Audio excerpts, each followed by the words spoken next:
Buongiorno a te Andrea, buongiorno al tuo pubblico e buongiorno ai tuoi ospiti.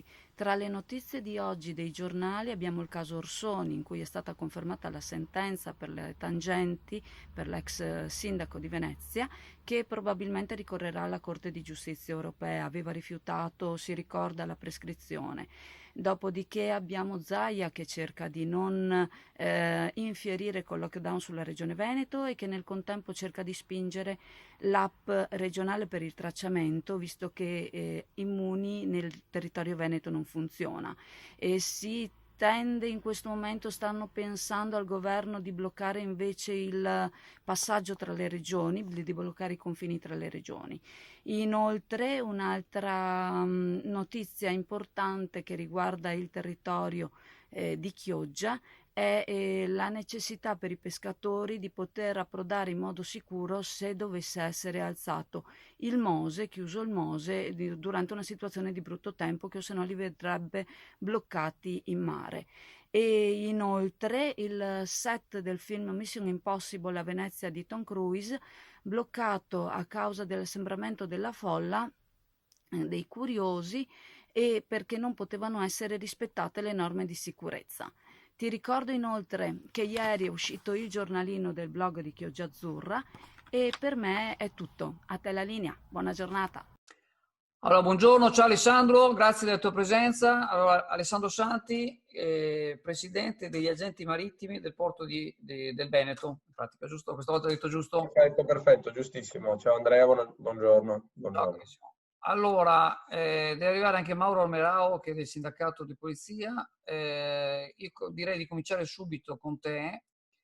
Io direi, visto che appunto tu sei interessato al porto, c'è un articolo che riguarda subito Chioggia che l'avevamo già pubblicato noi su Chioggia Azzurra ancora qualche settimana fa. Il problema ovviamente dei pescatori di Chioggia che con le aperture del Mose ovviamente si trovano in difficoltà perché ovviamente se c'è un anticipo troppo ristretto questi sono in mare e non potrebbero rientrare in pratica.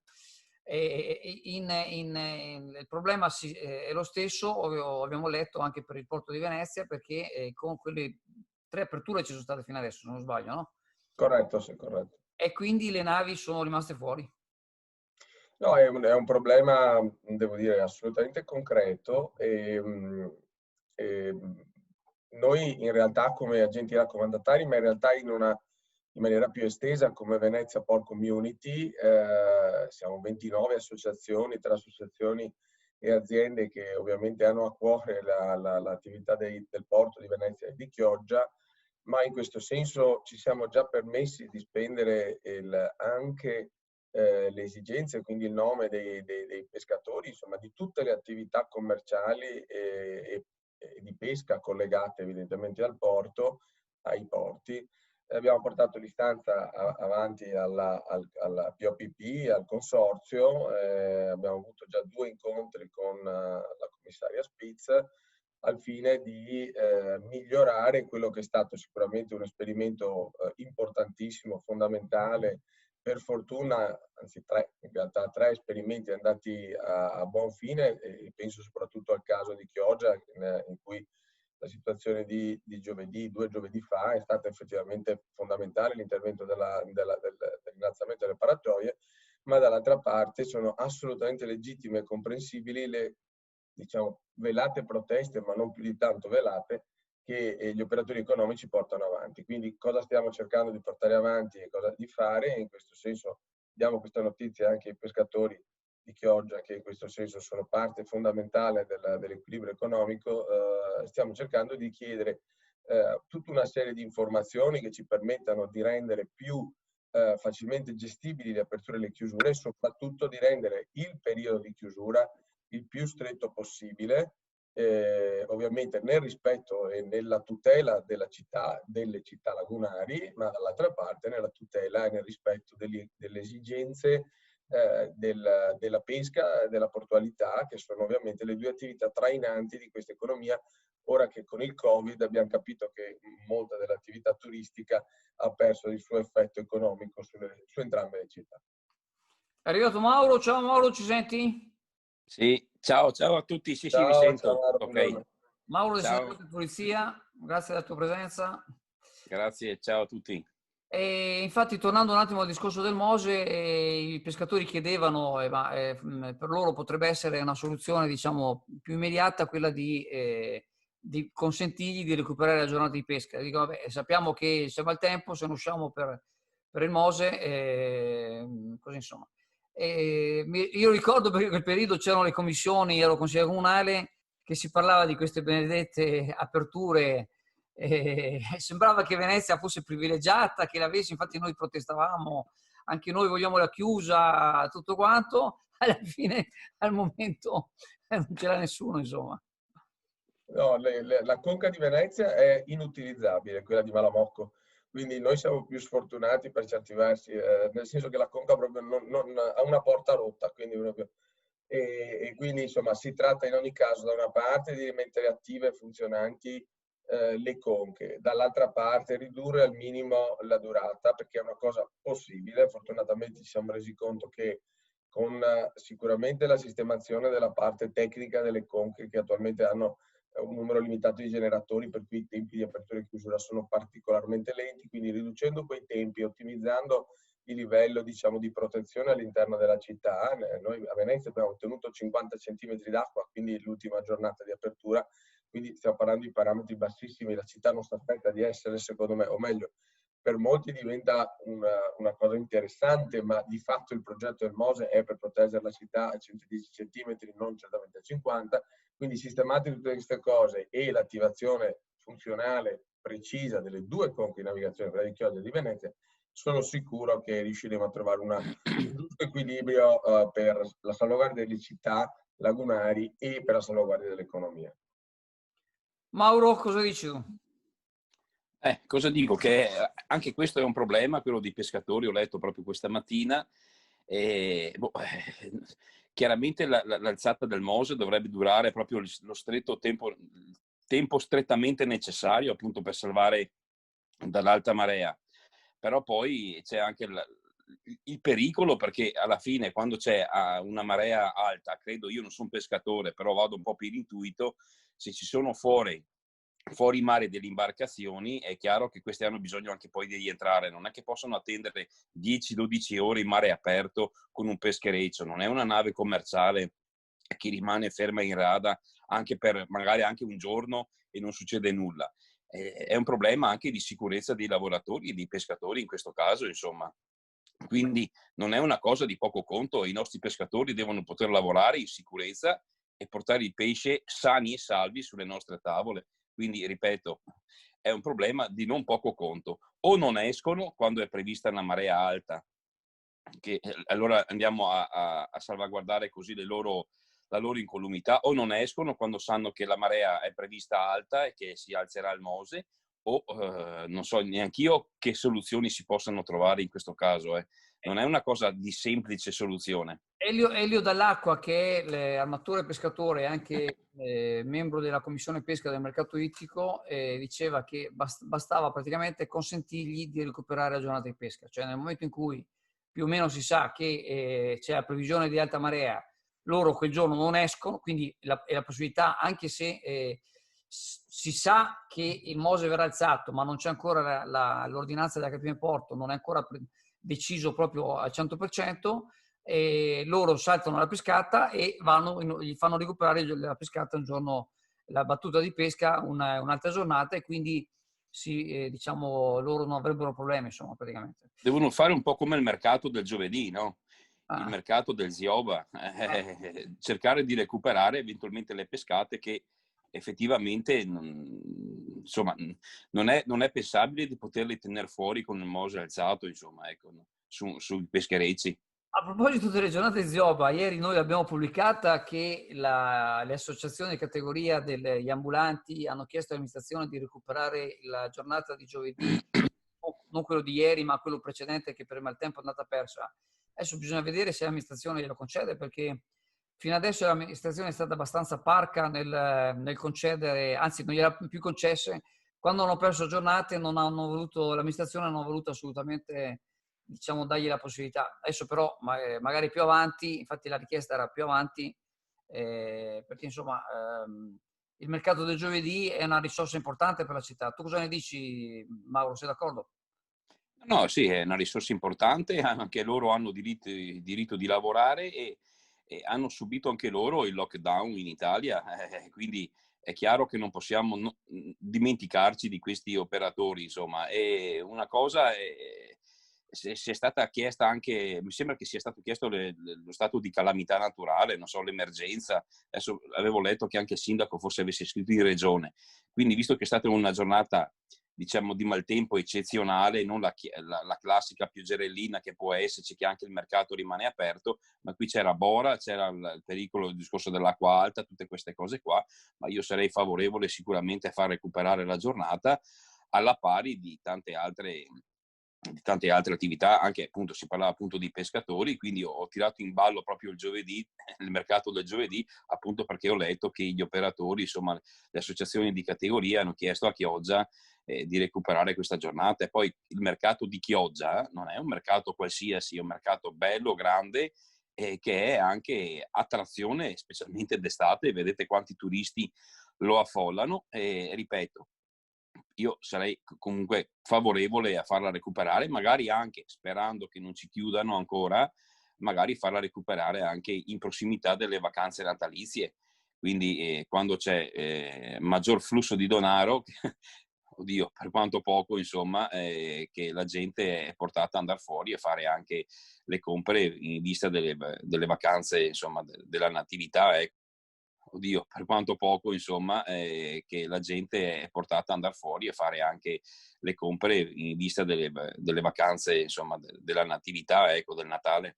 Alessandro, c'è un'altra notizia che mi sembra abbastanza veneziana e quindi magari se vuoi dice qualcosa, è sul appunto Mose ultimo atto, Orsoni prescritto, concluso in Cassazione dopo 6 anni il procedimento che portò all'arresto dei vertici della politica veneta per tangenti, respinta la richiesta dell'ex sindaco di Venezia in assoluzione o rinvio alla Corte Costituzionale, e l'ex sindaco dice ora ricorrerò a Strasburgo. Ecco, io volevo ricordare che comunque Orsoni aveva rifiutato la prescrizione. Sì, allora è È una un terreno un po' minato, situazione... forse. No, allora direi che mi piace dire due cose rispetto alla situazione del Mose. Siamo partiti dal Mose e abbiamo visto la parte positiva del Mose, no? Cioè, comunque abbiamo iniziato a dire c'è un'Italia che funziona, c'è un'Italia che riesce a fare le cose bene, e parlo di un'Italia di tecnici che purtroppo sono molto spesso poco ascoltati o ascoltati male dalla politica. Dall'altra parte c'è un'Italia che continua a dimostrare, ora magari stiamo vedendo i casi, purtroppo stiamo parlando di prescrizione, quindi vuol dire che stiamo parlando di casi evidentemente ormai talmente vecchi che vengono fuori un po' alla volta, che la giustizia riesce a gestire, peraltro con tempi molto dilatati. È l'Italia che purtroppo rovina tutta la parte positiva di cui abbiamo parlato prima, cioè l'Italia della politica malsana. Io qui non mi sento di dare un giudizio ovviamente né sull'ex sindaco né su quello che è successo. Vediamo quello che dice, quello che la giustizia sta facendo il suo corso, e come capiamo lo sta facendo in maniera molto lenta, e dove molto spesso non arriviamo neppure a poter esprimere dei giudizi tecnici in questo senso, perché arriviamo tardi, no, arriviamo tardi, i tempi passano e arriviamo alla prescrizione.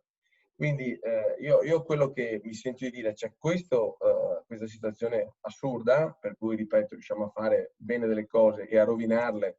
È evidente, il Mose sta costando 6,6 miliardi di euro a fronte di un progetto iniziale che era meno di un terzo, e abbiamo delle opere che non funzionano. Abbiamo citato prima la questione delle compre. Quindi, ripeto, lasciamo che la giustizia faccia il suo corso e che ovviamente ciascuno, incluso l'ex sindaco, si possa difendere in questo senso fino in fondo, perché è legittimo e penso sia naturale.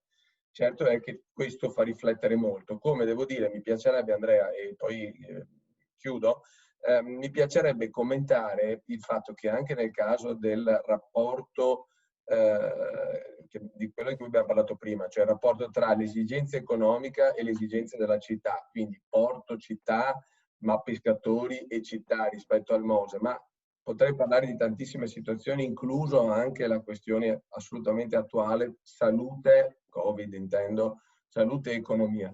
Allora noi è un po' tipicamente voglio dire, del giornalismo, è un po' della politica, è un po' del mondo in cui viviamo, però dovremmo cercare di evitare sempre di contrapporre due fattori che molto spesso non sono in reale contrapposizione, cioè la città non è in contrapposizione ai pescatori come non lo è verso i portuali, però quello che succede è che leggiamo e pensiamo che in realtà le esigenze dell'una categoria siano diverse o contrapposte a quelle dell'altra. In realtà è chiaro che ci sono delle esigenze diverse, ma noi non dobbiamo continuare a pensare che ci sia e creare una contrapposizione tra questi temi.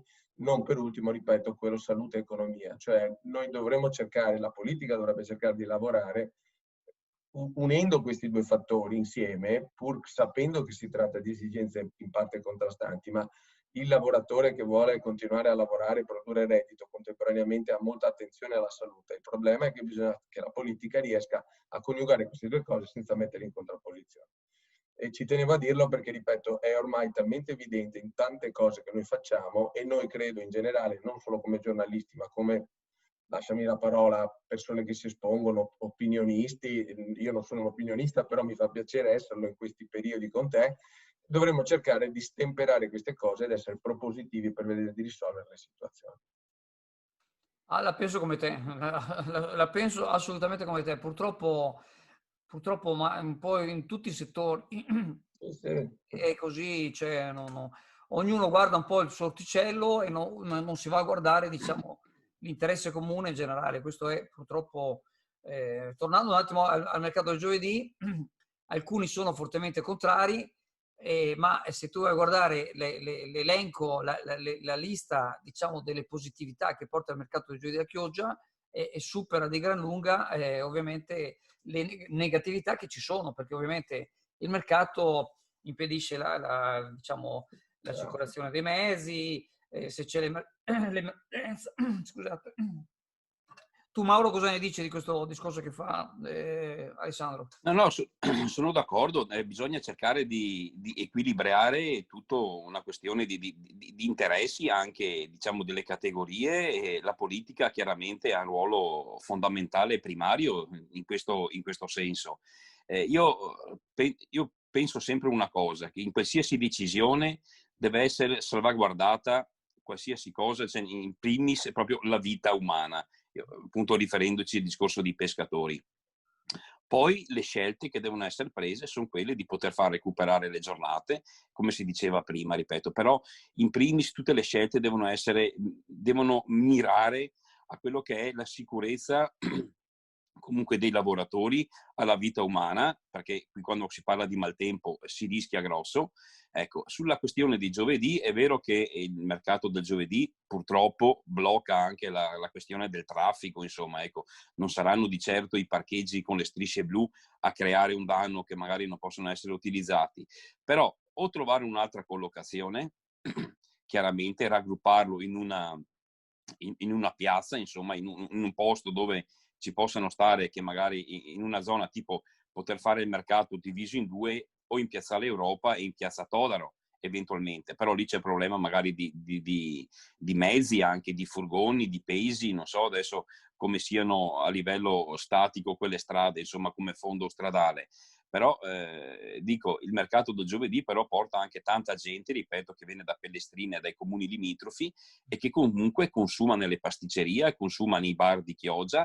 Tanti si fermano anche se non hanno preso qualcosa che va rovinato, diciamo, che deve essere conservato in frigo. Tanti si fermano anche a mangiare perché approfittano, magari, ma sì, dai, che visto che siamo qua andiamo a mangiare qualcosa in qualche ristorante. Quindi è chiaro, magari il periodo invernale è un po' più difficile, ma nel periodo estivo sappiamo benissimo, insomma, che il giovedì è un'occasione anche per frequentare il nostro centro storico bellissimo di Chioggia. Togliere la cornice del centro storico di Chioggia sarebbe comunque, diciamo, una perdita, ecco, per Chioggia, perché, ripeto, è anche un'attrazione poter passeggiare in mezzo anche alle bancarelle e poter frequentare la nostra città. Però concordo con Alessandro che tutte le scelte che dovrebbe fare la politica dovrebbero essere equilibrate, tenendo conto di tante necessità ed esigenze di ogni singola categoria. Chiaramente non si potrà mai accontentare tutto e tutti.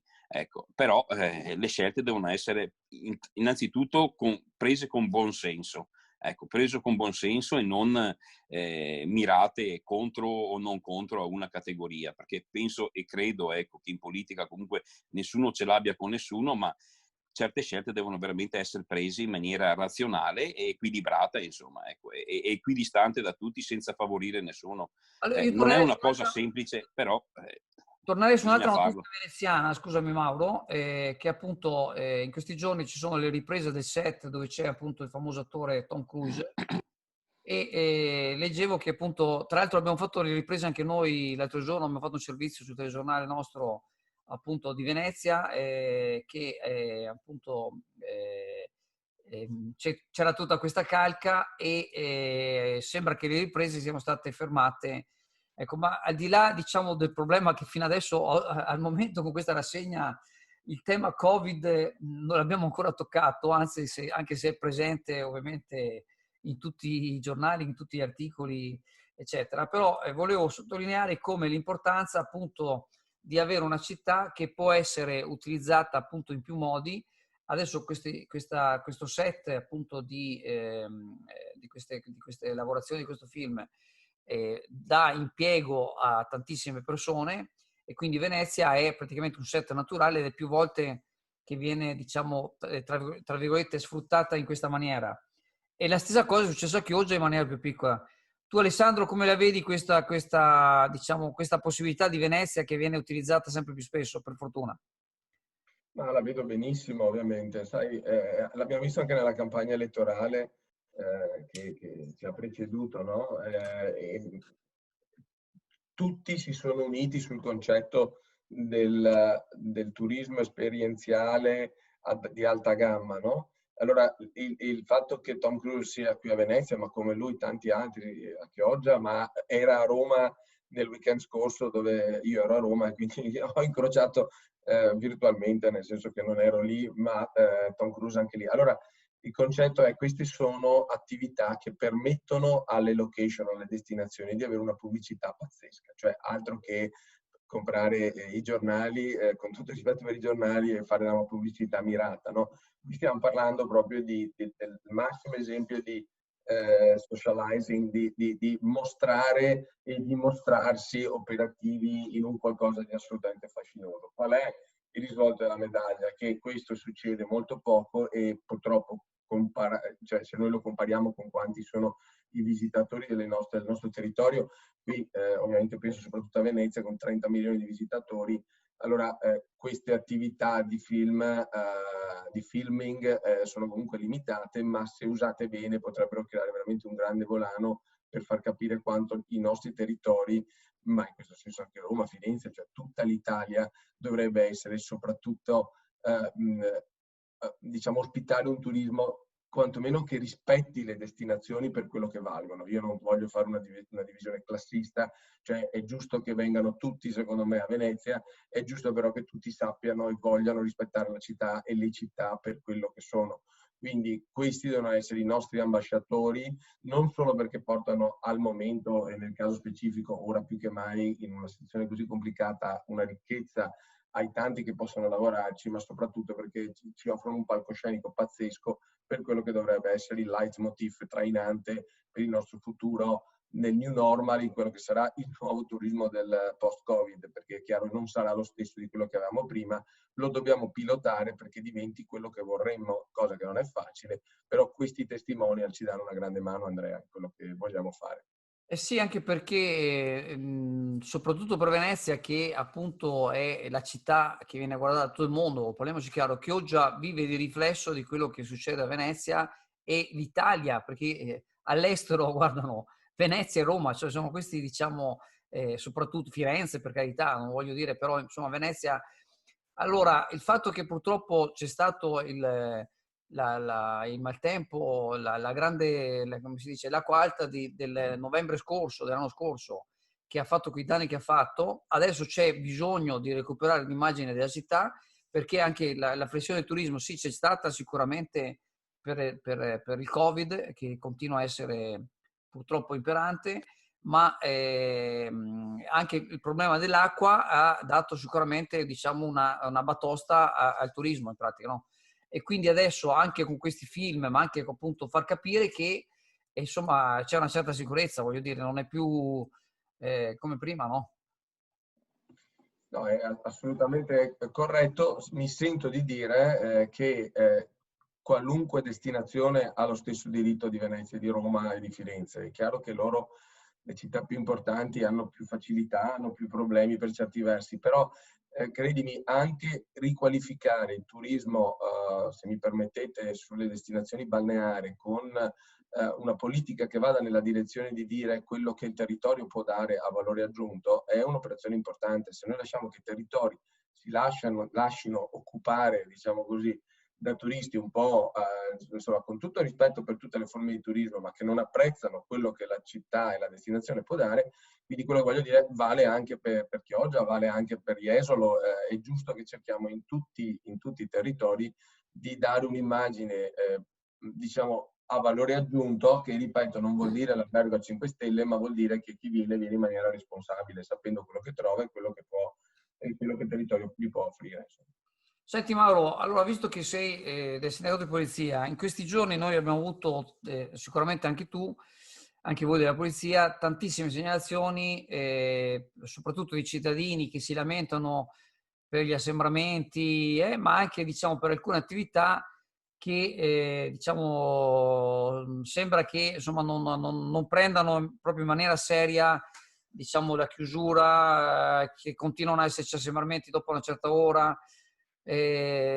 Sappiamo che non è facile gestire tutto quanto, perché la gente crede che ci possa essere un poliziotto, un carabiniere dietro ogni angolo, invece sappiamo benissimo che va in base diciamo, a noi stessi che dobbiamo cercare di... Ma questa situazione come la vedi tu, che sei anche all'interno della polizia, è sotto controllo? Sì, ho ricevuto anch'io delle segnalazioni, ma non proprio come polizia, proprio a livello privato anche. Magari incontro qualche persona che conosco che mi segnala delle situazioni. Chiaro che queste segnalazioni vengono riportate chiaramente all'interno del commissariato di polizia e a tempo debito verranno fatti ovviamente i controlli sul rispetto dell'orario di chiusura, perché ripeto, per tutti, se non erro, perché adesso qui siamo in attesa anche di un nuovo DPCM, è a mezzanotte. Ecco, quindi la chiusura di mezzanotte deve essere rispettata da tutti, punto, che siano seduti o che siano in piedi. Ripeto, non è semplice perché la volante è una, ripeto sempre che un turno manca, proprio per mancanza del personale. Proprio ieri ho fatto un comunicato stampa che mi aveva chiesto un mensile, diciamo, che esce nelle case delle nostre zone, e ho scritto proprio che siamo sotto di 8 unità come commissariato a Chioggia. Dovremmo essere in 52, ma siamo in 44. Quindi chiaro che questo ha fatto sì che salta un turno di volante, con il problema che quel turno rimane scoperto. Ecco, noi ci stiamo battendo appunto perché Venezia attenzioni Chioggia e che riporti ad essere un commissariato come era quello di una volta, che garantiva la volante H24. Adesso il personale sta facendo un po' il tappabuchi, saltando di qua e di là per cercare di garantire l'uscita dell'unica macchina che c'è. Però è chiaro che se la chiamata arriva è sul mancato rispetto della chiusura di un locale e la volante è impegnata su un intervento un po' più delicato, è chiaro che si dà priorità all'intervento più delicato, purtroppo, però deve essere così. Se ti chiamano perché magari un bar è aperto e se c'è una lite in corso, secondo voi la polizia dove deve andare? Sulla lite in corso, che può, diciamo, degenerare, o sul locale che è aperto? Non è semplice spiegare queste cose, magari avere 2 o 3 macchine, diciamo, in giro per il territorio per ogni turno, però purtroppo non è così e dobbiamo fare i conti con quello che abbiamo. Quindi la polizia, come i carabinieri, come altre forze dell'ordine, danno priorità agli interventi più urgenti e più, diciamo, delicati. Io chiuderei questa rassegna con una notizia sempre veneziana di Mestre. Domenica c'è il lockdown, il Bomba Day, appunto. Io ieri ero poi via Torino, ho fatto le riprese, la riportiamo nel telegiornale di oggi. Vuoi dare tu qualche, visto che sei veneziano, Tiziano.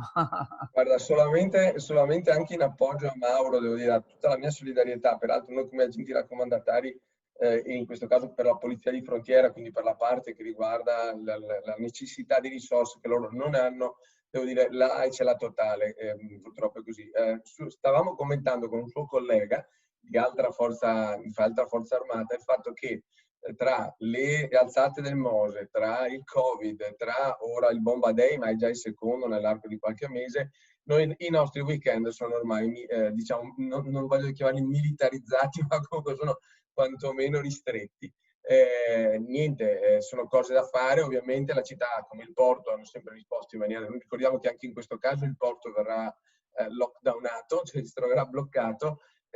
Collaboriamo al massimo con le forze dell'ordine, sono cose da farsi per la salute pubblica, per cui andiamo avanti, Andrea, ovviamente sempre con la positività, il sorriso, perché è quello che ci serve, e la responsabilità, perché l'unico aiuto che possiamo dare a Mauro è che ci siano dei cittadini responsabili nel fare le cose, e su questo devo dire qualche difficoltà c'è. Io Grazie mille Alessandro. Giusto nei 30 minuti. Buon Vi ringrazio e niente, alla prossima. Grazie della partecipazione. Bene, Ciao. grazie a tutti, buona giornata. Buona Ciao giornata. Andrea. Grazie Mauro. Ciao Alessandro. Buona giornata a tutti. Ciao, ciao. Grazie. Ciao.